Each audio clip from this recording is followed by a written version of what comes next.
Oh, we're live. Okay, we're live now. Hold on. Little technical difficulty there. Okay, I think I got it. So, hi everyone, and welcome back to Java and the Librarians. This is episode 11, and this year has gone by so fast. I don't know if you saw in my previous post that I posted that like our first show, like it was yesterday. It's nice to have a good year. It was very fun. I will say that. And I'm so thankful for Julie and Lauren for doing this with me from the bottom of my heart, and you guys as well. So, today's book we're going to talk about is Wild Beauty by Anna Marie McLemore. And this is the summary from Goodreads. For nearly a century, the Laura, how do you say what they're called? No Milovids? I think that's what they're called. I'm not really sure. It is I think that's what Nome Ovides? probably. Well, that word, women have tended the grounds of La Pradera, the luscious day gardens that enchant guests from around the world. They've also hidden a tragic legacy. If they fall in love too deeply, their lovers vanish. But then, after generations of vanishing, a strange boy appears in the gardens. The boy is a mystery to Estrella, the Nomilovids girl who finds him, and to her family, but he's even more a mystery to himself. He knows nothing more about who he is or where he came from than his first name. As Estrella tries to help Phil piece together his unknown past, La Pradera leads them to secrets as dangerous as they are magical in this stunning exploration of love, loss, and family. So, Lauren, I'll let you go first. Well, I guess I'll go first then, since I DNF'd this book at 20%. I could not force myself to read this book. I read just enough, and I feel like when you get to a certain point where you still don't even know what the story is about, it's it's just over and done with. You can't do anything else with it. So, that's what happened with me. But I will say for me that it was wordy. I think that that's probably the main thing as to why couldn't finish it because it was just so wordy into it. I feel like 6 pages of a narrative and nobody said anything. That's a waste of time. So, but we'll get more into that later on. Let Lauren go ahead and talk about the book. Well, I'm going to start with Julie can't be here tonight. She had a family emergency. So we probably should get that mentioned early in the show. Early. Also, at last conversation before starting all of tonight's show, I was the only person who finished the book, not through actually wanting to finish the book. I had one of those nights where, for whatever reason, I just woke up in the middle of the night, couldn't get back to sleep, and was like, "Well, I'll finish the book, I guess." But yeah, I'm kind of in the same boat as you, Ericka. It was unnecessarily wordy. I don't mind 6 pages of narrative, like as long as it's explaining something or you learn, you find out. Like we could have found out about Felipe or Fel's backstory, or heck, they could have discussed the freaking flowers for all I care. But like nothing, nothing. There was just a lot of just kind of talking in circles or conversations that went nowhere. At least I felt like they went nowhere, and that was frustrating to me. That was very frustrating. Yeah. And as you guys know, I'm sure several of our viewers know that I run a book club where we read gay literature. Um, and Wild Beauty is still on our list, but I put Wild Beauty on the list of things to read. And I'll probably reread it if we ever vote on it for my book club. And I'll probably still hate it if I reread it, but it's the LGBT aspect of it drove me freaking nuts. just up the wall. They kept saying, well, when they, all 5 girls, okay, I'm going to backtrack for a second. In the book, it's about a family. Essentially just about the same family who's lived on the same land, and they've all had this magic to grow the flowers. Part of the reason that they have the magic is because they have such shitty luck with men. The men run away, the men randomly die. Basically, something happens where it's all these women living in a house as family, because they are family, and all their men are gone. Not because they don't want the men there or because they mistreated the men. They just leave. And there's a point where the most recent generation, who has 5 females in it, and I believe the book said that every generation has the 5 women, start seeing a girl. Like, all 5 of them are dating the same girl. And there comes a point where it's a mix of, well, we're dating this girl because that's going to be safe, as well as a couple of them being, oh yeah, we're also here because it will make our moms mad. I'm like, no, that is not how, it's not how it works. Not at all. Don't be gay to be reactionary. Be gay because you are gay, but yeah. Yeah, it was. I didn't even, like I said, I didn't even get that far with it, but because I was reading reviews on Goodreads and it said that it nothing really picked up until 80% within the book, and I feel like that is a very long time to even a story to even Like, so get down long. to it. That's just too long. And like Lauren, you mentioned earlier, maybe it would have been better as an audiobook. Maybe we could have heard a different view from it, felt different ways if it was an audiobook. And it's, I Or just, maybe understood the interactions better or something. yeah, because reading it on just its own, it wasn't getting it.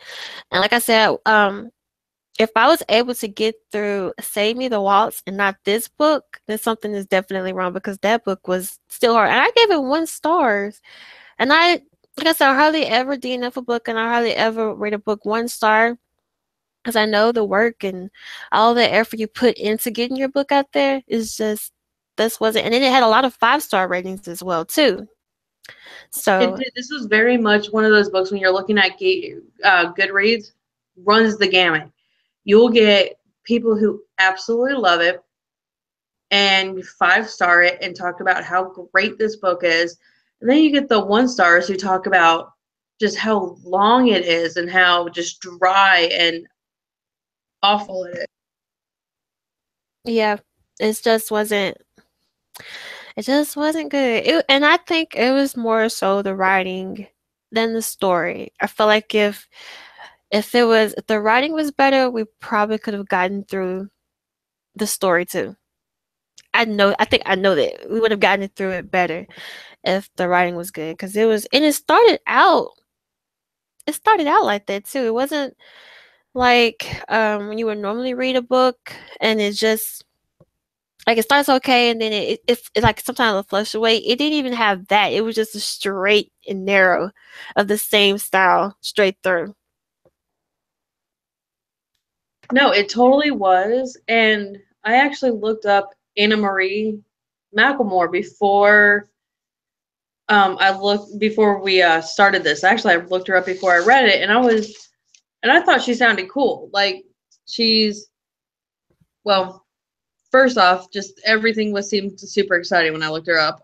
She's a Lambda Literary Fellow, which I think is kind of awesome. The Lambda Literary Society is the group that does all the gay lit stuff. Like, they're the group that, is putting it forward and giving the awards out for a lot of gay lit stuff. She's also Mexican American. I mention that because it seems like a lot of Mexican Americans don't get mentioned for writing. I mean, you get some of the big names like Sandra Cisneros.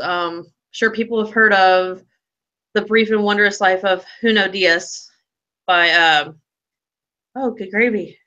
No, it's by Hugh It's The Brief and Wondrous Life of Oscar Wilde. That's the name of the book. And I mean, they're good, but I've also had in taking the class that I read those books for. Even the professor was like, "No, I didn't know because I'm Mexican American. I didn't know we wrote until I started taking the classes in school." So, like I said, both of those aspects like just kind of had me excited. I'm like, "Oh, these need to be mentioned." But I don't even think this is her first book. It's not. It's not her first book. Yeah, which is weird. Like to me, it's you'd assume it'd be better. Like she would have worked out the kinks, but probably not. So she does have one book that's coming out next year that I may or may not read after this, but it sounds really cool. It's called Blanca and well, if you're doing it in the Spanish, it'd be Blanca y Roja, um, which is white and red, and it's apparently supposed to be an updated, I think, Mexican American Latina version of uh, Snow White and Red Riding Hood or Snow White and Rose Red, something like that. That sounds interesting. And I Yeah, thought, I mean, and this book did too. The synopsis of this book sounded good as well. And I love the magical realism that it was trying to be centered around. But I don't know if I would. I know I probably would try that the second book. I know for a fact that I'm not going to try to reread this one at another time. But that the second book that sounds good.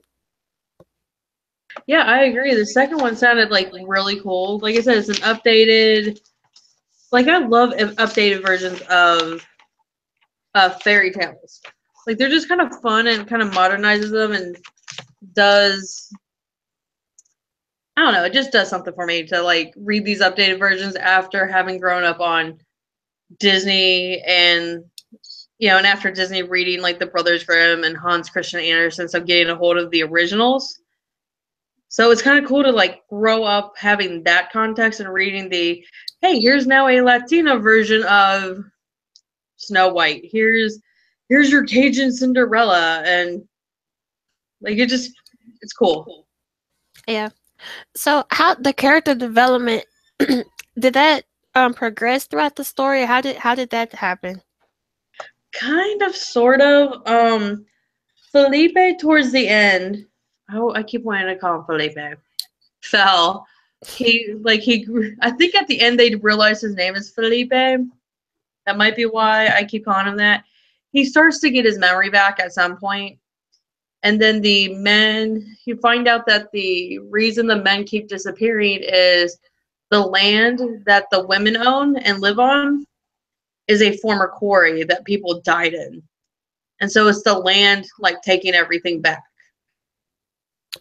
And that's the twist I was mentioning to you before we started is they kind of mention that the men disappear and run off, but they don't know how or why. And they don't really mention it later. And then all of a sudden it's like bum bum bum. It's like why are we mentioning this again now on page 240? It's a 300 and what 46 Yeah. something page Yeah. book. Yeah, it's like we're mentioning this now and we haven't talked about it since page 32. Um But he starts to get his memory back, and the men actually start coming back once they start learning what happened. But I mean, Did it say where they went, or it just appeared back? I think I think the men died. As awful as that sounds, the original ones died, and I think some of them. I think it was a mix of magic and actual death that took the men, but then the magic, I think, circled back once they started figuring out what happened and trying to fix things. The magic circled back and then started bringing the men back. Well, But that's good. It yeah, got happy. yeah. So it does get happy. That's a plus. But I mean, it just kind of like I said drove me nuts because like the characters, basically, you get them falling in love, which is great, or at least the main girl and Fell, and you see some guys that are just kind of jerks. But outside the one that's falling in love with Fel, they're not really learning much outside of, hey, this happened, let's fix it. And this guy's a jerk. And I mean, otherwise they kind of stay in the same area. That's what I kind of figured with the development. I kind of figured they really wasn't gonna go anywhere. By the time we got to the end, it's gonna be the same from the very beginning. So Except they now have their men back and things are happy and the curse is kind of sort of over, and but now you have the same people that were like pretending to love, maybe not pretending to love somebody, but were reacting to the men disappearing, but not necessarily learning how to stop it initially, and mhm. not necessarily learning how to function, kind of being the same as they were before, but they now have the men folk back. All right. And it's kind of, was this story based off like a folklore or a legend? Because it sounds like this is something that may have originated from something else. I didn't. I mean, it does, but I don't think it was. Like, it's not something like I've looked her up, like I said, and I actually found her webpage where she talks about Wild Beauty, and it doesn't say it being based on anything. It just kind of gives the like this is her website that just gives a basic hey, here's what her debut novel was. Here's what her second novel was. Here's a quick description of the book. Like it doesn't, like nowhere on anything I've read on Goodreads on her website mention it being based off of anything. And I mean, I have to give her credit, at least in that she came up with an idea on her own. She executed the idea. It might not have been as well as we would have liked, but I mean, she went in and she was like legitimately creative with this Hmm. and came up with something like new that, I mean, it feels familiar, which is good. Like you kind of, that's part of the things that we love about books. Like a lot of books that we end up just holding on to and keeping as like our top tier stuff are the things that feel familiar, like we know it and it speaks to us in that way. So she at least did well with that, but then you hit the brick wall of holy shit, what is this? Yeah, I'll give her creative points with it. Like I said, I've never really heard anything or read anything like this before. And the thing that made me want to read is the magical realism, and I love fantasy, especially YA fantasy. But um, like you said, she executed it, but it wasn't. It's the way it was executed. This was like a slow painful death, like Yeah. That's what it felt like, and I'm known for always starting our books late and finishing them. But if I could not, I feel like if I couldn't do it, then something was really wrong with this book because I had a mission and I was reading it and I couldn't finish it. It was, I and mean, I almost DNF'd it. I'm the kid in our group where we all three are kind of planners, where you're like, okay, I have other stuff that I have to hit before this book because this book's at the end of the month, so I can hit my other stuff and get there. And I mean, you accomplish it. You take your day where you're like, I'm not at work. I'm speed reading all of this.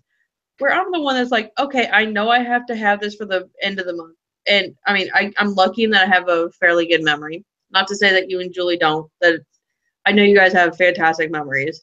Um, but I'm the kid that starts it at the beginning of the month, finishes it like a week later, and I'm like, okay. And then I come back to it and I, discuss it and I make all my points. And this is one of those things where I was seriously considering not finishing it.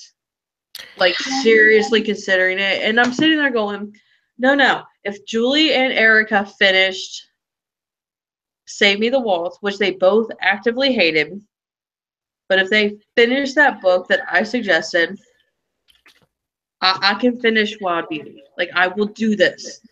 And I had that point, and then I just happened to randomly have the night where I couldn't sleep. So I'm like, okay, this is my opportunity. I want to finish it. I'll go to sleep and be done.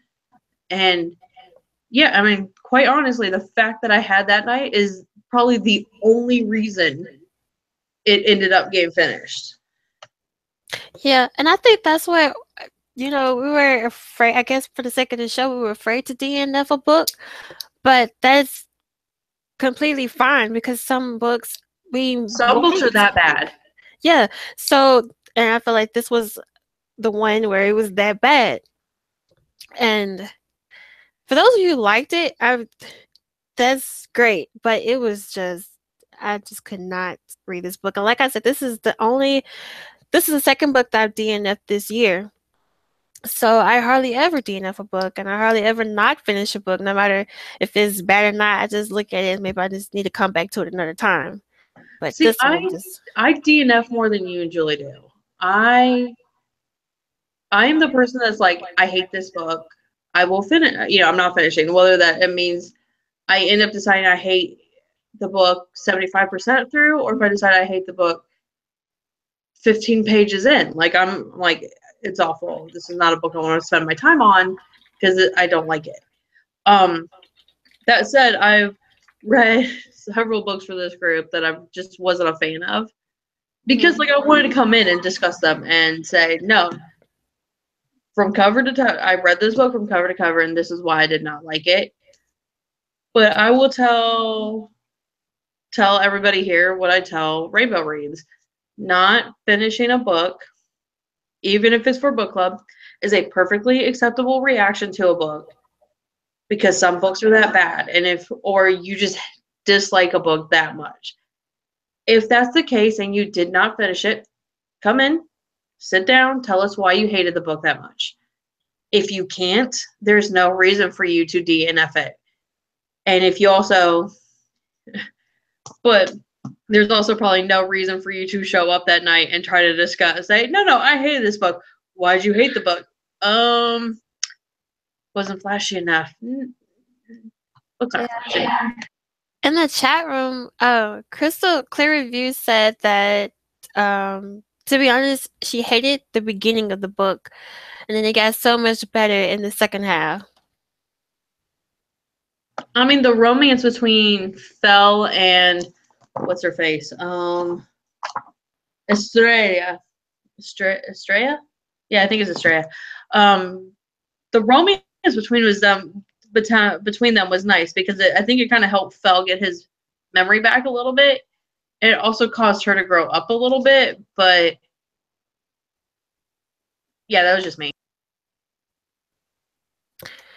Yeah, like I said, I've read that it got better around, and it has certain aspects to be good and whatnot, but the bad kind of just outweighed the good on this one. So, yeah, I agree with that thought.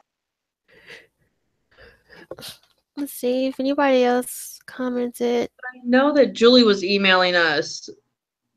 Like, she started emailing us, I want to say Saturday or Sunday, saying how much she hated the book and that she was going to try to finish it so that she didn't DNF it. But, yeah, I believe that's a first for the group where we all just,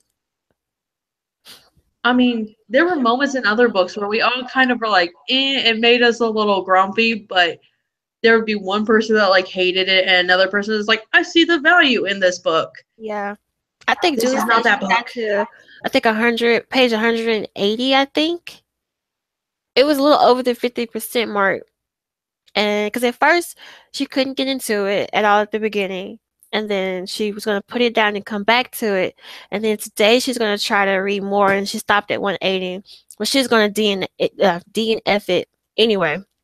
And then after that, that's when I told her that I DNF'd it because I couldn't force it either. I mean, essentially what it came down to is I forced it, but the only reason I forced it is because I had the opportunity to do so and then move on to other things that I legitimately wanted to read. I mean, don't get me wrong. When I started Wild Beauty, I wanted to read this book. I don't read a lot of magical realism on my own. And I mean, I read a decent amount of gay lit because I'm in the book club, and that's all this book club reads and discusses, and it's great. And I've been purposely trying to put off the gay lit in this stuff because I read so much of it elsewhere. But I'm like, okay, this is something I read and can actually talk about, which would be great. And but also something that's not something I normally read. So Mhm. I was excited. We all were excited. And then, we come in Sunday going, holy crap. Like, did anybody like this book? What is wrong with it? Yeah, and that's how I was yesterday when I text you guys about it, and I was like, "Wow, one of you liked it," and I hadn't read it by then, so I was like, "This will be good." Yeah, and I was sitting there going, okay, if Julie and I both hate it, because usually you're the person that's the middle ground between me and Julie. Like, I'll be the one that's like, there's merit in this, and Julie hates it, or I'm like, this was shit.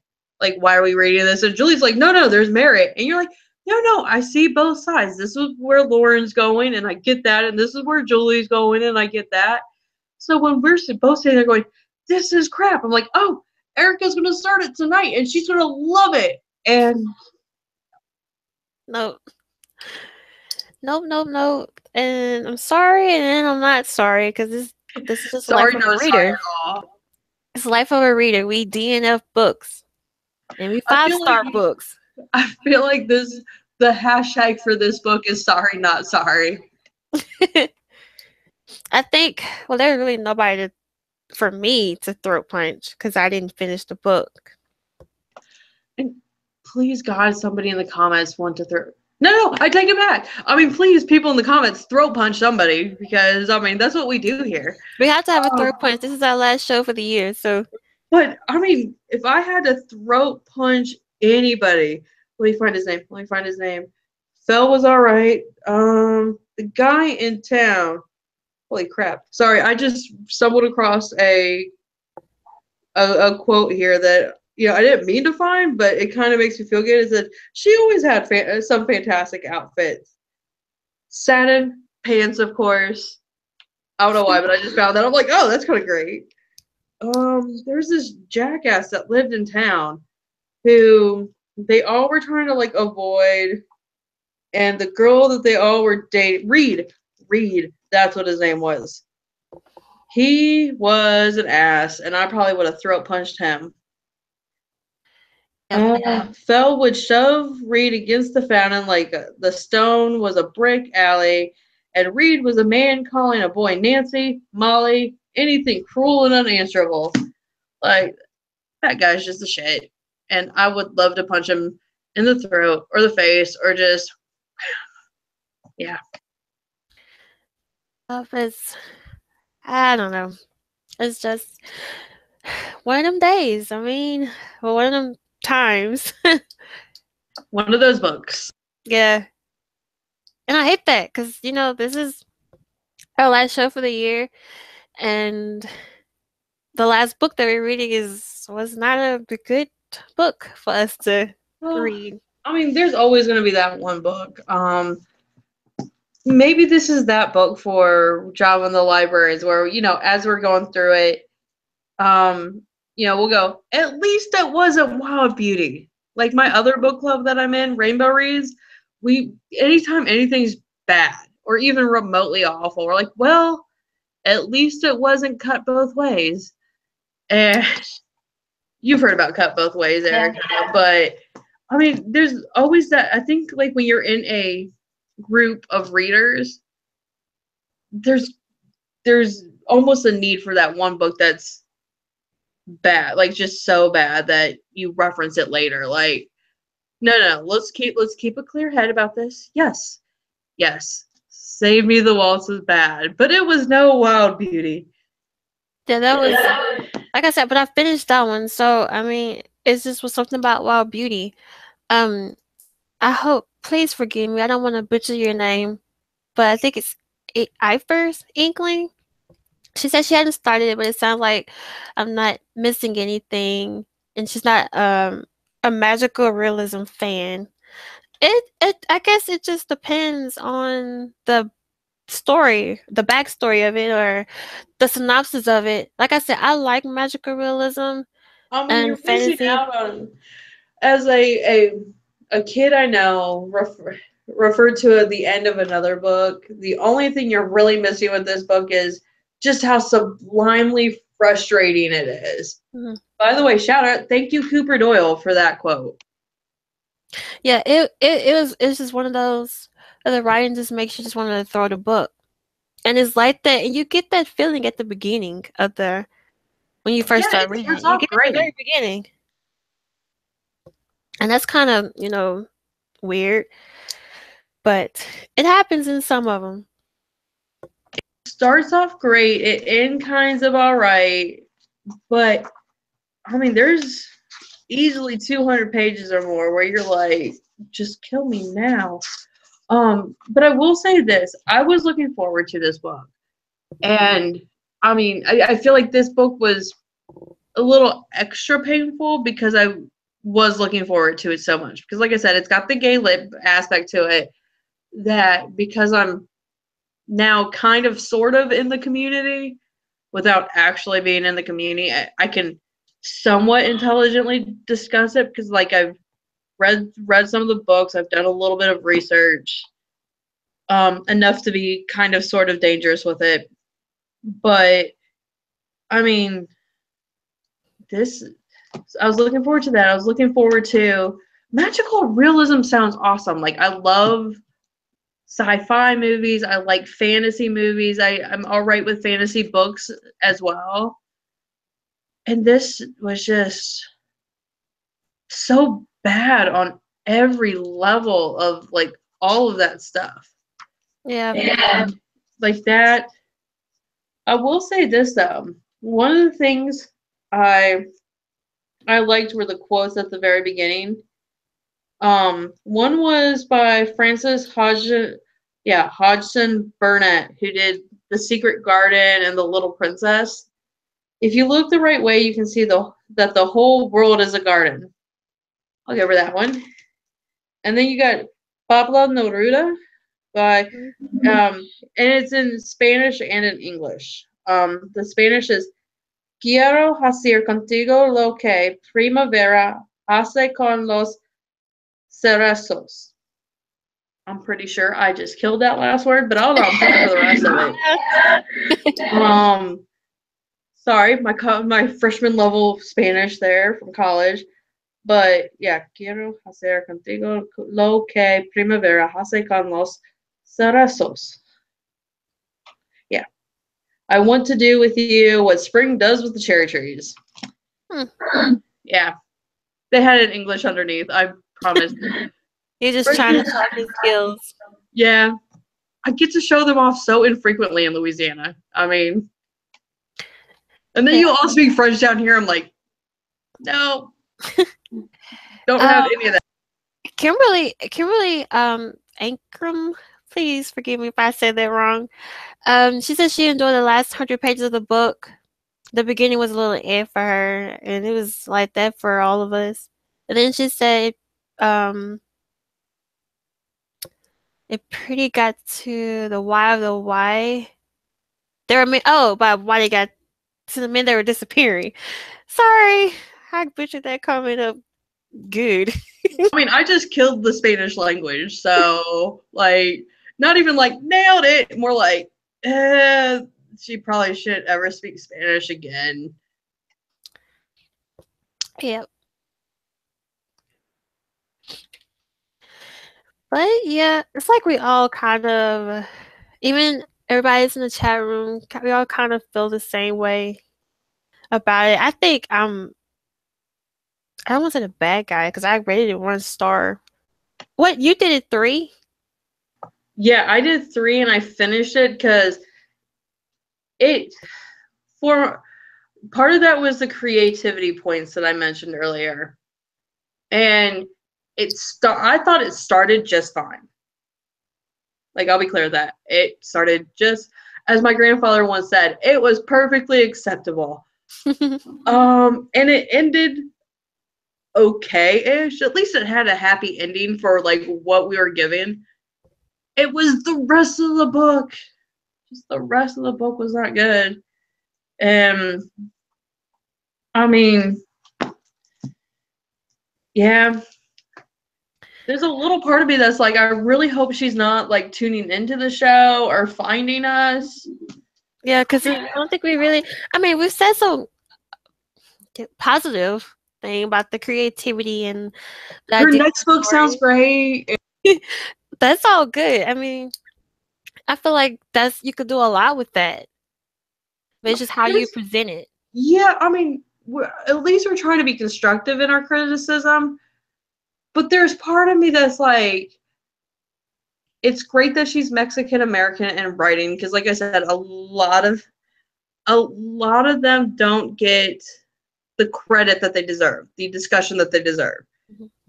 But then there's like, how much of me, I don't want to come across as me being like, yay, they're writing. Because to me, it's not yay, they're writing. It's, no, they're writing. It needs to get discussed. Yep. Um, Kimberly mentioned again. She said she gave it 3 stars. It wasn't her thing, but she didn't end up hating it. I hate it. I Yeah. hate it. Well, I So won't say just so I'm hate. I'll clear, say a strong dislike. Hate is not a good word. I would say a strong dislike, and it's not to be mean or anything. It's just like you said, we're doing constructive criticism with it, and I will pick up her next book because that sounds really good that as sounds well. So it's interesting. not like it stopped me from reading any of her works or anything. I just want to go back to this book. Yeah, I mean, it's, I guess what I would say for you is when I was a teenager, whenever I didn't want to say I hated something, I would be like, I I dislike it. I loathe it with the power of 1,000 burning suns. But if you haven't read it, we spoiled you. But like if it's something that you think that you would enjoy, go ahead and pick it up and just let us Yeah, know totally. what you think about it. Sorry, my camera dropped. Yeah, totally pick it up. I mean, there are plenty of people on Goodreads that are actually completing the book, number one, and are giving it 4 and 5 stars. I don't understand it, but they're there, and these people exist, and they love this book, which is great. And I mean, then you get people like me that are like, it's not a good book. I'll pop you an extra half a point or whatever for whatever, just to kind of, because I do see merit in the creativity points on this one. And then you get people like Julie and Ericka who are, we did not like it. There was no point in us finishing it. I mean, it's regardless of what we say about this book, regardless of how we feel about it, we're here to discuss books, whether we like it, whether we hate it, or anywhere in between. That's just what we're doing. Yep. And you don't have to agree with us. It'd be nice if you did. That'd be great. But I mean, you've seen me, Julie, and Ericka. We will, with utmost respect and love for each other, we will sit here and yell at each other across our computer screens because we disagree. Like, that's how it is. And that's why we had the three of us, because what we each read was so different from the other person, and what our experiences are so different from each other's, that when we come into a book, we're going to, one, pick up different things, but we're also going to like and dislike different things about the books. And we're going to be able to feed off of each other's comments and say, I get what you're saying, and I get why you gave it a 1 star and did not finish. Here's why I finished it, or here's a twist you need to be aware of that kind of makes the end worth it, or, whatever. Yep. And that was a good twist to it as well. I wouldn't expected that from even if I was gonna continue on with that, I wasn't expecting that kind of a twist. Oh, yeah, I totally did not expect the twist, but it was one of those things where when the twist came, I was like, why were we discussing the missing men more? Like, I didn't feel like That's why I there's. was asking, did it have like a story it originated from within the book, or like do a backstory about about it, I mean, there or it just are. talked about the. It just said that they disappeared. They didn't really give any. Yeah, I mean, it didn't really give any backstory in terms of like the story. In terms of the story, was just that the women were cursed, and part of the curse was they could create these beautiful gardens of flowers. Um, and the cool thing about and I will say the cool thing about the flowers that I actually kind of liked was each person's name is a flower. Like you have Estrella makes star flowers. She's got a cousin named Kala. She's got another cousin named, yeah, they're all cousins, by the way. Maybe a couple sisters. Gloria, who makes, I believe, morning glories. And you've got Azalea. Like everybody, and they actually talk about their names at one point where, like I said, Estrella makes the star flowers. Somebody that they mentioned a generation or so back was named Luna, and she only made flowers that opened in the light of the moon. So I thought that was kind of cool. But then you get to the point where it's like, okay, we don't need to talk about the kind of flowers you're making. That was 20 pages ago. Let's move forward. Yeah, Kimberly said she would have enjoyed it more if she had focused on the twist part of it more than whatever the first half of the book was about, and I agree. It was just Yeah, so wordy and the twist unnecessary.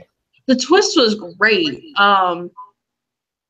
What would have probably made it, I mean, the twist by itself was great.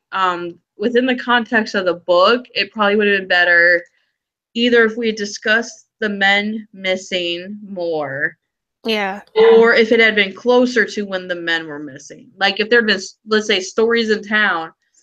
I will say this, historically speaking, there are quarries all over the world, and there are all sorts of like heinous accidents. Like I know, like when Andrew Carnegie, just historically speaking, that doesn't necessarily have anything to do with this story. Historically speaking, Andrew Carnegie helped with the promotion of the town Jonestown in Pennsylvania.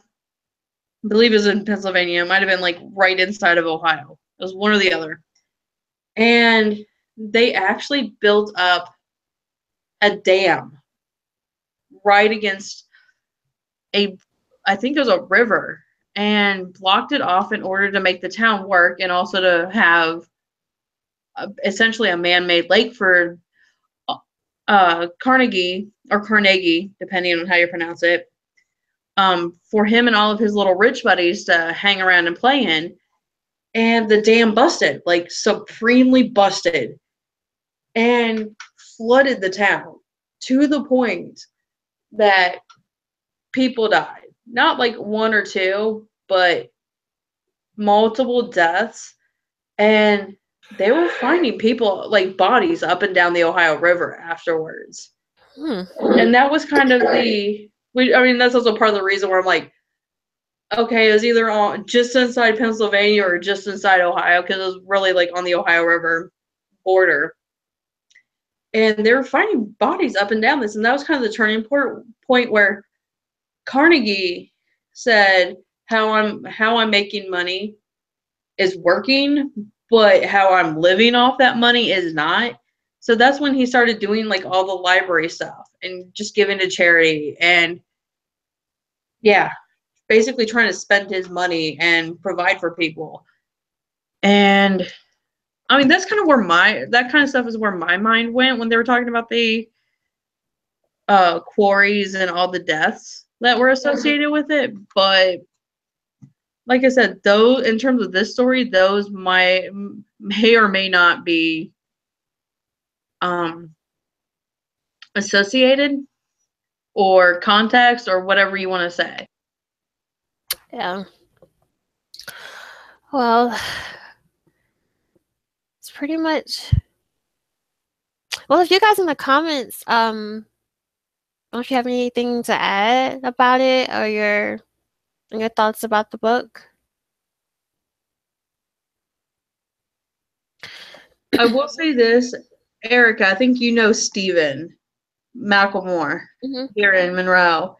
He's I think you're Facebook friends with him, and I'm all right friends with his wife Rihanna. When I posted we were reading this book, and he was by, he goes, "Oh yeah, tell her I said hello."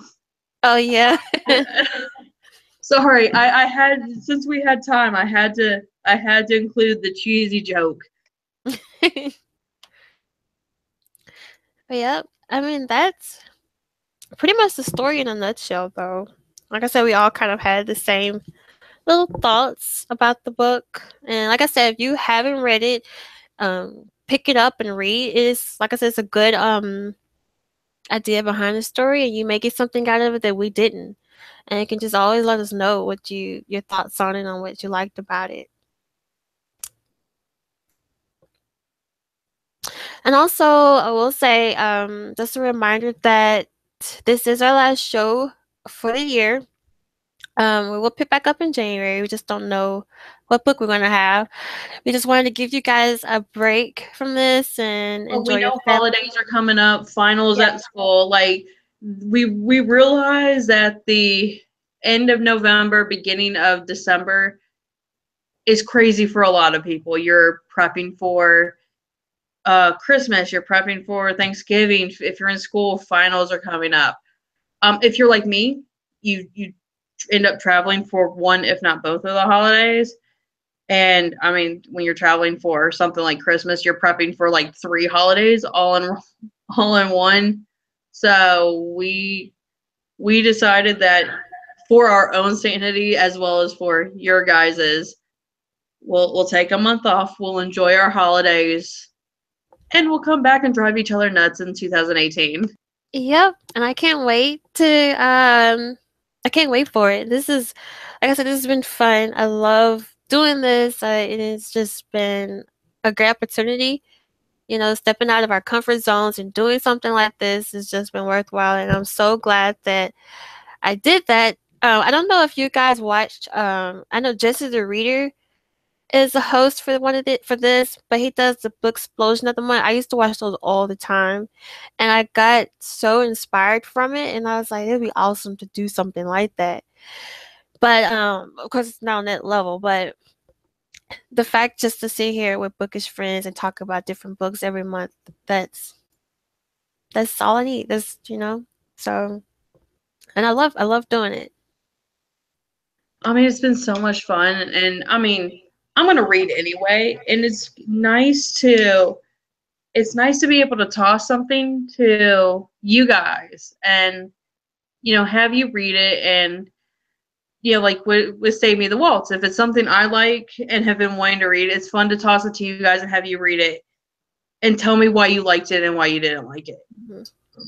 Mhm. But it's also nice to have you guys toss things to me that's not necessarily something I would have gravitated towards. Like, I don't do magical realism a lot, so I probably would not have, outside of Rainbow Reads, probably would not have come across it just because it's not a genre I would have done. So it's kind of cool to get something tossed my way and to also be like, here's why I liked it and why I didn't like it. Yeah, that's the beauty of meeting bookish friends. You get to be introduced to some things that you may not have picked up. You get to introduce a book, when your favorite book, to someone else, and it may become one of their favorite books as well. So it's a win-win out of it. And it's Or, we all find a book that we actively hate together. but like I said, it's great, and just excited to see what next year brings. And thank you to you guys for helping with our 2017 and making it such a fun year, and like coming and talking with us and reading the Yeah, books with us. our job in the library's family has 110 subscribers.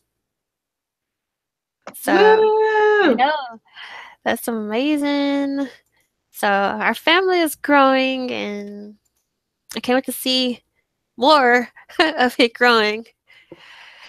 But And I go ahead and go. we'll probably have some surprises for you guys next year too. Yeah, Just be aware. I mean, this was like our first year. This is where we're like, let's see what happens. And now that we're into it, and we've kind of, I mean, we're still gonna be working out kinks next year. I mean, come on, the internet and human nature. There are always going to be kinks when you're dealing with either of those. But now that we've gone through the first year and we kind of sort of know what we're doing, because it was just winging it.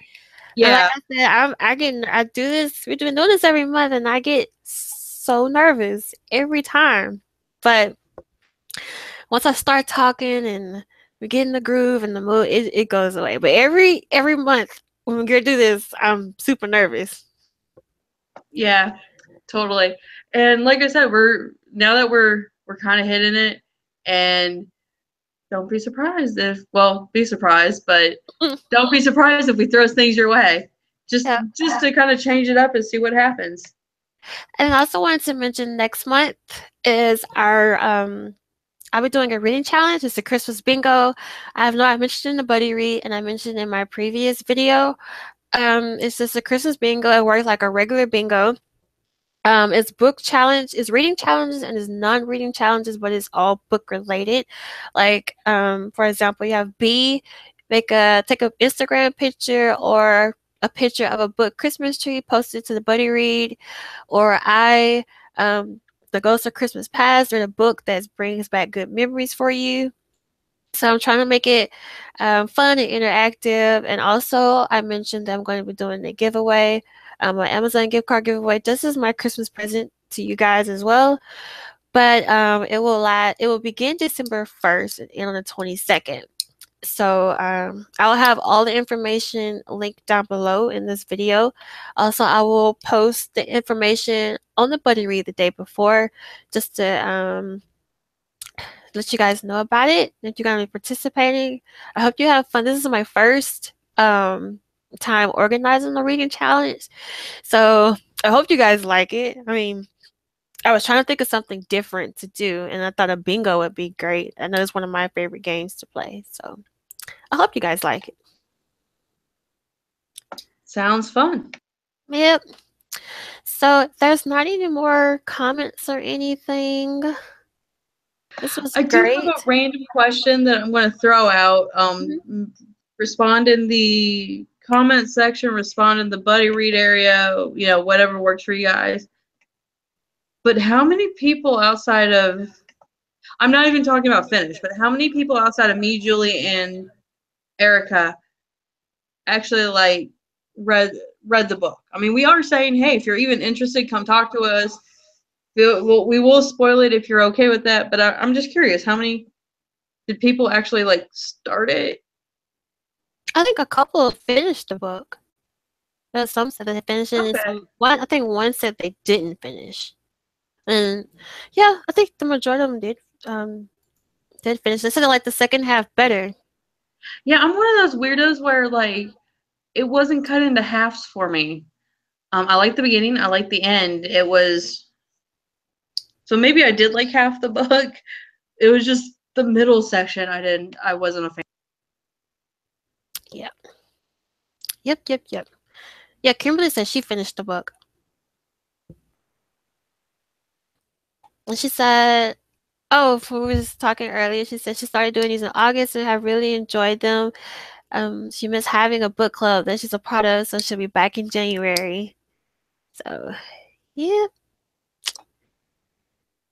Yeah, and we're kind of I always on Facebook end up referring to this as book club because we're kind of a weird mix of, as Julie put it, buddy reading. We're basically friends that are reading together. We're a mix of that and I would say book club because we at least have one book that we're coming in to discuss in a group. And I'd say we're kind of a mix of that and maybe a little bit of reader's advisory from the library of, hey, if you're into magical realism, here's what we're reading this month. If you're into classic books, here's something we're going to be reading, in February or whatever. Mm-hmm. Right, yep. I don't think anybody else has commented on anything, or let me see. Nope, nobody else. So, you guys, this was fun. I didn't, even though I DNF'd it, I did enjoy talking about the book with you guys, the parts that I did read, and this was still fun, and I enjoyed it. And so we will let you guys know of the book for. We'll announce a book. I think maybe on the end, or probably it'll be after Christmas. A book for January, and you guys let us know how you prefer. Do you like the weekdays or weekends till at the very end of the month and whatnot? So yeah. But thank you all for joining us, and we will hope you have a great Thanksgiving and a really great Christmas. And we will And a talk. good New Year, of course. Yep. Basically, whatever holiday you are paying attention to at any Mhm. given time, enjoy. Yep. Not to sound like an ass, but yeah. And we will see you guys in the new year. Bye. The New Year. Bye.